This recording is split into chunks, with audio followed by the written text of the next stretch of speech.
Xitay Tashqi ishlar ministri Wang Yi telefonda Amerika Tashqi ishlar ministri Marco Rubio bilan va Xitay Mudofaa ministri Dong Junninki Amerika urush ministri Pete Hegseth bilan sinliq ko'rishishdan başlasak. Amerika urush ministri tunji qatim ko'rishgan bo'ldi. Albatta Wang Yi bu Xitay Mudofaa ministri so'zlarida albatta yani shu atdan tushsimi o'zangidan tushmabdi, har doimgidek o'zining yuqori talablarini o'ttirib qo'ydi. Amerika tashqi ishlar ministri bo'lsa jiq tafsilotdan ma'lumot bermaylar. Rayonlik va xalqaro masalalar haqida suhbatlashdik deb qisqa bayonot e'lon qildi. Lekin Amerika urush ministri Xitoyning gaplarini anglagandan keyin Tayvan masalasi bu masalada hammasi mag'lub bo'ldi, bizni Xitoyni qo'rshayman deganlar deb po atgan bo'lsa-mu, biz bu yerdagi manfaatlarimizni har qanday badal ketishiga qat'iy nazar qo'g'daymiz degan shaklda kuchli so'z qilgan bo'ldi. Tunji qatim ko'rishishiga qaramayib. Shu ikkisiningki bu ministrlarning ko'rish masalasiga bo'lgan fikringizni oldi bilan olganmisak. Marhamat. Aslında bu her iki taraf özününki pozisiyası veya özünün nokta nazarını düşündüğün oldu.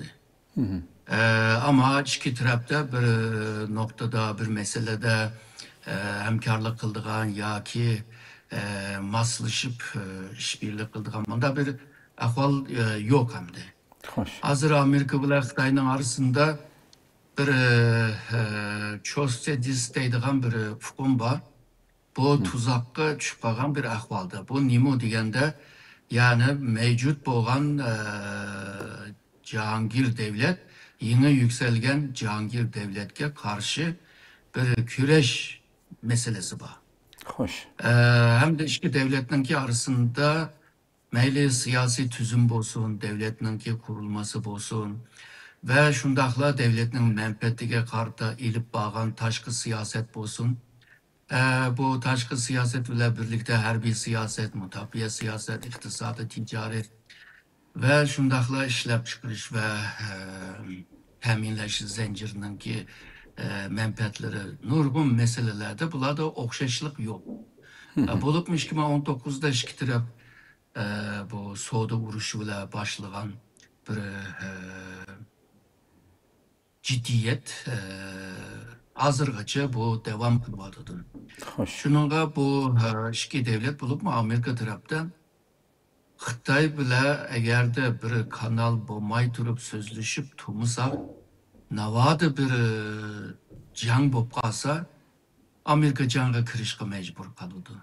Şununla canını aldığını iliş için hiç bulmasa diyalog yolu bile bu hem Amerika özünün fikrini sözlüsün hem de Xitayma özünün göz karşını sözlüsün. Aşının karab onundankin tedbir iliştep nişan kılgan boz gerek dep oylayman. Bolmasa iki tarafınınki birbirisiyle maslışıdığan, sözlüşüdığan timele bek köp emez hazırca.